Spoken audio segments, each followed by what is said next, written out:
So let me start. All right, guys, this is Jace LeJeune from Gridiron Football. We just finished our Gridiron Football Player of the Week, and as we can show yesterday, and we actually had for the first time, Coach. I'm not sure you're aware of this or not, but we actually opened up to the fans to decide on who the Player of the Week should be, and it was a incredible day. We actually for the last 2 days we had over 40,000 votes Yeah, on our website. yes, And Kavian just let you know, man, 17,000 votes went your way. So over 17,000 votes from Westwood High School, Kavian Bryant. Well, y'all, the fans, the people, they decide say who should be the player of the week. They all chose you. So what does that mean for you to get nominated? Like 17,000 people said that you deserve to be player of the week. it feels great. I mean, you got the fans that support you, and just going out there and playing my game and making everybody proud. That's all I like to do. Yeah, and before we go with the coach and talk about that performance, let's just kind of go back and and it's pretty incredible looking Kavian's numbers this year, and to say that he is a freshman, class of 2027, But it's just pretty incredible with what he has done this year, and especially in a very talented state of Texas, Palestine, Texas, I believe is where y'all from, and I mean the numbers have been crazy. I know I don't know how many records this year already. right. So 55 nothing win over Huntington. Caven was 20 for 25 for 290 yards, 5 touchdowns, and also ran for 2 more touchdowns. So a 7 touchdown performance. That's pretty incredible. And on top of that, Caven, you broke the school record for most touchdown passes and completions in the single season, and tied the school record for most passing touchdowns in a game. And you're also leading the school to a 7-1 start. So, Coach, I mean, it's unbelievable. I can go on and on about it, but have you seen anything like this? I know you've been an offensive play caller yourself over your career. Have you seen anything like what Caven's been doing as a ninth grader doing all this? So the last one that I had that started as a freshman, his name's Alan Bowman. He's the starter at Oklahoma State University now. So he was a true freshman that walked on the Texas Tech campus with Kingsbury and won the starting job and put up unbelievable numbers there until he got hurt. But Kavian, a lot of those numbers could be a lot worse or a lot better for him. We got a pretty good defense and a really good special teams as well. So a lot of times he's playing with a short field, and a lot of those games, we we kind of toned it down and handed the ball off quite a bit. Um, in some of those big wins. So I feel like uh, his numbers and could be extremely maybe double of what they are. Which would be unbelievable. But he's a great competitor. He's a great leader. Um, the stage is never too big for him. He's poised. He's calm in the pocket. Uh, he's I don't know if you know this about him. He's probably one of the top guards in the country, basketball wise, Yep. in Right. 2027. And so he's been put on a big stage his whole life. The moment's never too big for him. He handles all those things that we throw at him. Like I said, with unbelievable poise and maturity. Um, us offensively, everything for us runs to the quarterback. We're an air raid based system with a lot of RPOs and things involved in it. So, we call a play from the sideline. Kavian's the only one looking at the sideline. He controls everything. He controls the signals to the receivers. He sets the protections based on uh, the triangles in the defense and where the pressure is coming from. And he he he audibles. He checks plays. Every run play we call has probably 2 to 3 options built inside of it. So there's 2 or 3 throws off a pre-snap, post-snap read. We're a full field progression team, which means he's reading the whole field from left to right or right to left based on the play call. So there's a lot of things intangible wise that go into playing quarterback in our system. And for uh, 14, 15-year-old young man to handle those things, it says a lot about his future. says a lot about the time he's put in. This thing really started. He's only been here with us for 2 years, so this thing started last spring when coming out of 8th grade. Wow. He really took the reins in 7-on-7 in the spring and throughout the summer, and he's been the guy that the team turns to make a play ever since that started. We actually had a 2-year returning starter quarterback coming back for us. Started as Okay. a sophomore, as a junior. He's a senior this year, and he's a really good player. But I think he projects somewhere else. He's not a quarterback in college. Hmm. He's going to go somewhere else to play, or play at some other position. So, Kavian had to win that battle. So he's handled all these things, all this, quote unquote pressure from a lot of different angles.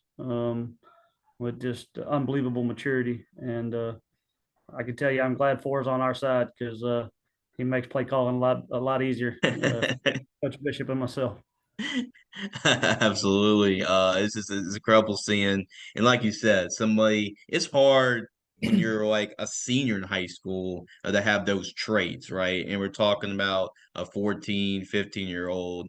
And I know Coach mentioned Kavian. So you play basketball. I know that you're a standout basketball player as well. I know everybody's starting to get your name known as a football player, but as a guard on the basketball team, you're pretty much doing the same stuff, right? You're distributing the ball to your playmakers.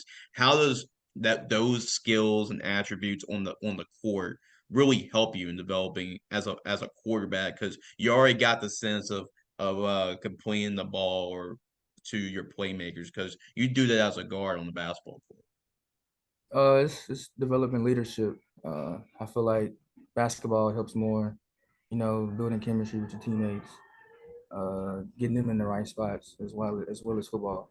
So I feel like that carry on in both sports. Yeah, and it definitely sees it, man. Did you ever think that you had? I already went over the numbers. It took me about 10 minutes to actually go over everything that you did this year. It's been pretty insane with all the school records you're able to beat this year. Did you ever thought that you're going to have a coming out debut season like you've been doing on the varsity level this year? Oh yes, sir. One of my goals was to throw for at least 2,000 yards this season, and I'm close, like 300 yards off. It's gonna happen. Uh, Okay. and another goal is to succeed in the playoffs, make a playoff run, and possibly go Yeah, to state. yeah, because I know I looked over. I know Coach Bishop mentioned this as well. I believe this is the best the best start that y'all have had, 7-1 at this point. Yeah, 1992. So this is Team 64. So this is the 64th team in Westwood history. Um, and 1992 was the only other 7-1 start in school history. So they went 9-1 that year and actually lost in the first round, I believe. So Team 64 is looking to be, that's their goal. They want to leave a legacy and set a new standard for Westwood football and be the best team in school history. What do you thought about really this team in the off season? Did you have a feeling that, the way everything was coming about, that this could be a team that could have that type of special season just based off what you're able to really work with them through the off season up to this point? Yes, sir. Yeah. So I got here a few years ago, and I'm sure you've done your research. That it was a program that maybe kind of been neglected a little bit, or however you want to say it. Hmm. Had some. I thought when I walked in the door, had some really good players. Even my first year, just didn't know how to, didn't have the winning culture, didn't have the winning tradition, and been down, and probably since they had grown up, probably hadn't seen Westwood football win a lot. So, but that's been the culture change has been a lot slower than I wanted it to be. It took us 4 years, but this group right here has been, these are my guys, or not my guys. These are our guys. These are the new Westwood football guys that have seen that don't know any different. They don't know any different. They know that Coach Bishop and his staff, and that's how they think it's supposed to be. We changed a lot. Like we're 6 a.m. practice team. They'd never done that before, so we Hmm. practice in the mornings. It's kind of a college model is what we use. We we take off instead of our light day being the day before game day. Our light day is 2 days before game day. So we got that from Chip Kelly. We call it No Sweat Wednesday. Hmm. So we're going to be no pads and polish on Wednesday, and then we're going to put the pads back on and ramp our body back up, and go at each other on Thursday right before game day. So, there's a lot of things. Anyway, just like when any new coach comes in, there's a lot of changes, right? And sometimes change is hard. A lot of times change is hard, whether it's good or bad. It's just different. So, it takes a few years to change the culture and what you're trying to get accomplished. But yeah, this, like I said, really felt like Kavian, along with the returning senior class and the returning junior class that we had coming back, could really make for a special season. We got some really good skilled kids in that senior class this year, in the 2024 class. And I think we have a lot more depth this year than we've ever had since I've been here. So we really felt like this spring, and like I said, all throughout the summer workouts, that this group could be really special. And we were really close. We got in the playoffs last year. Didn't get it done in the first round. We were really close to getting in the playoffs the year before that. Felt like we should have made it. So it's just kind of been a slow, natural progression over the last several years. But this group, this group really felt like they could do something special, and the team chemistry has been there since day one, and really like where we're headed. I really like where we're headed, and hopefully we continue to progress and get better and play our best football. Week 10, week 11, 12, 13, however far we can go. Yeah, absolutely. And it's not going to be easier down the road. I can tell you that, especially when you play high school football, especially when the playoffs come on in Texas. And you mentioned like the trajectory that y'all been on, but that's a chance to be even better because y'all do have seniors, right? Y'all veteran guys, but at the same time, y'all got a lot of young guys coming up too, just like your quarterback right here. And not to mention, actually, for the first time this year, this is actually the second player from Westwood has actually won our Gridiron Football Player of the Week. And we had to go back earlier this year. Kason Dial was also a Gridiron Football Player of the Week too, and I think he's only a sophomore, I believe, right? So just what can you say? And really, I guess this question is really for Kavian, but knowing that you and Kason guys are really underclassmen, what you had to say about really the future of what y'all can do when you especially when you go to junior and when you're a junior and you're a senior moving forward. We can do a lot of things. I mean, me and Casey got that chemistry to where I don't think it can be broken. We both play basketball, run track, and then the star receiver on the football team. So I feel like me and Casey, best buddies. And that helps, right? Especially when you're Yeah, trying to throw it to him, right? yeah. That's another thing I was going to mention. He's kind of been banged up the last couple of weeks, so he hadn't played, which is maybe subdued Kavian's numbers a little bit. But yeah, I think like you said, the young talent is there. I think we got classes stacked together behind each other. And we're in a situation now. I told him when I took the job, once we make the playoffs once, we're never not going to make it. It's just going to become a thing. It's going to become an expectation. It's going to become the standard. Like, I'm not going to be the team to let Westwood football down. Once we set that tradition. So I think we'll just reload year after year, and I think we'll continue to get better and better and better. And that's the goal. The goal is to not to never have a rebuild, just to reload and line up again and keep coming at people. And it really says a lot about, I mean, you as a play caller. I mean, you've had really good, I mean, just going back before you took the job at Westwood, right?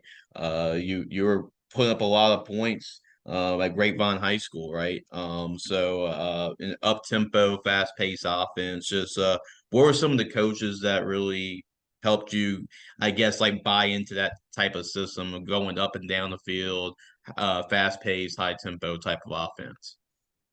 Yeah. So I got my first offensive coordinator job, I think my third year coaching. I think, and I met a guy we hired a guy on our staff named Larry Harvey that knew a guy named Randy Jackson. And anyway, I spent a spring kind of mentoring under Coach Jackson. And at that time, there was a guy, I'm sure that named Tony Franklin. Right. So Randy introduced me to the Tony Franklin system at that time, which was back in, I guess that was 2008 or so, something like yeah, something right. like that. And then the next year, or the next year or two later, I actually got on Randy's staff. We went and visited Art Briles at Baylor in 2010. Okay. I think it was 2010. I hope I'm not getting my years mixed up. And so, the RPO game, Art was doing that. Art was doing that before anybody was doing it. Coach Briles was doing that at Baylor, and, blowing the top off coverage and all those type things. And then, like I said, got the grapevine, had Allen, and just a lot of guys, all of those, the Kingsburys, all those air raid guys. Sure. It has some influence.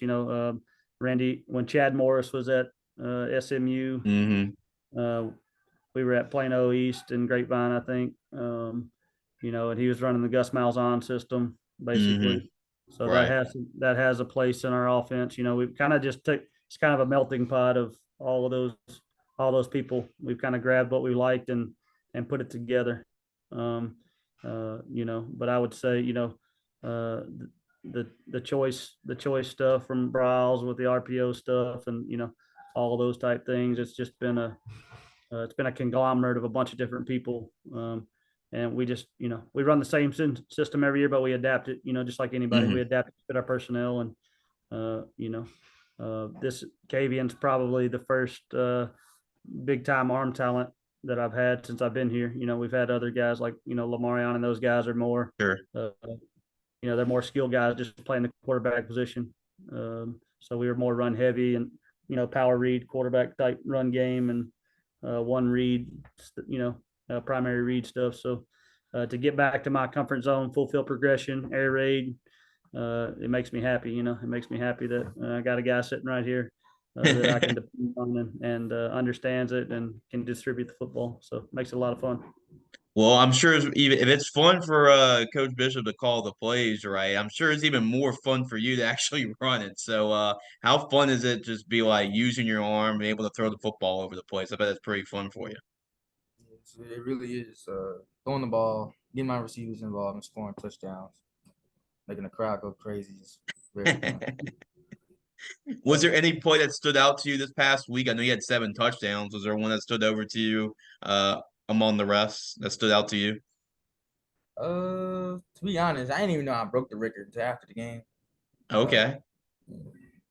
Really, just one of my goals was to have a lot of passing yards. I didn't really even know, but yeah, it was a great accomplishment. Who was the first one to tell you that you broke all these records? Okay, Coach. Yeah. So my younger brother Ross Bishop is actually the OC. Okay. We call him Little Bishop. They call me Big Bishop. So that's kind of okay. that was the reference he made there. Yeah, Coach Bishop's done a great job. I'm involved, like I said, but really kind of handing him the offense and me trying to manage the game, a little bit more. It's been some weight off my shoulders. So he's done a great job with Kavian and everybody. And then, I think a couple plays he's made, maybe don't stand out on film, but just some of the off-platform throws he's thrown with pressure in his face. Those are things you work on, but it just takes a special talent. You see, and I'm going to say this lightly because, Patrick Mahomes, I think, is probably one of the best to ever do it. Maybe ends up being the best to ever do it. But there's flashes in there, right? There's flashes in there of, throwing underneath somebody's arm off a back foot, with pressure in your face and those type things. finding a window that, you really can't see until you watch in the end zone film, type stuff. So the intangible, just the feel for the game, is really something you can't teach, and he has that. He really does. And so I'm excited to see his growth and where he goes from here. But like I said, glad to have him, glad to have Kaysen and all those guys on our side wearing Westwood colors for sure. Oh, definitely, and I know it's awesome that you mentioned that your brother Ross is calling a lot of the plays, and what is that like? Just because not a lot of coaches get a chance to coach with their brother, on the same staff.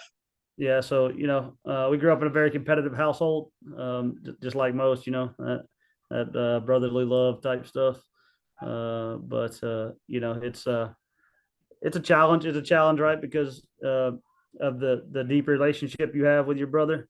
And so it's a challenge for me, to remember that, there's a work relationship, and then there's a personal relationship, and to keep that line divided, because I want to jump down his throat, and I tend to I tend to jump down his throat a lot harder than I jump down anybody else's, and I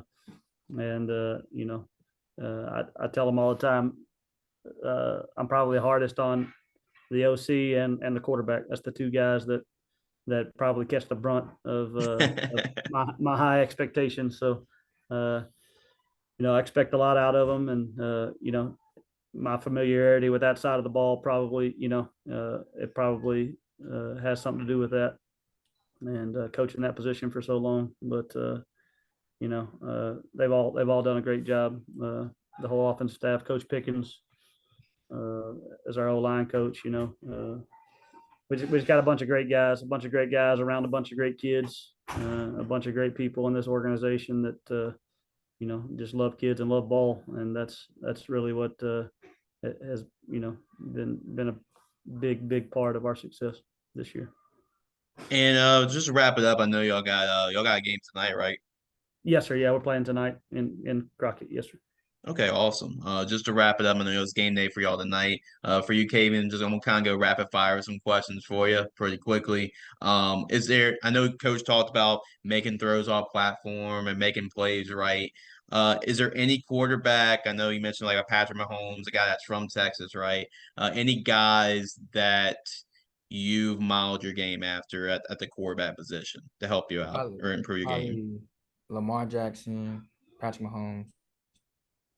That's the two I kind of watch a lot. And Caleb Williams from USC. Yeah, that's another one that does a lot of those plays with those different arm angles he throws, and you kind of see it more and more now with a lot of these quarterbacks, just whatever way they can get the ball out there, right, and put it in the receiver's hands.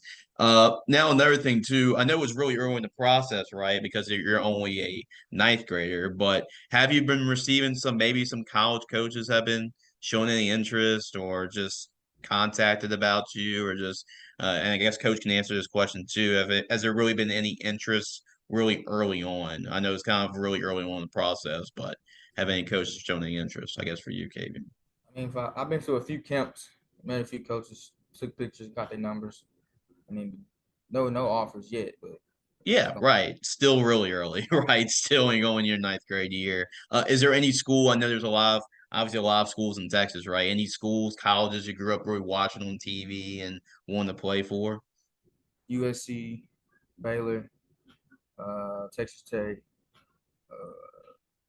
Let's see. I like Clemson, Alabama. Anywhere you can throw the football a whole lot, right?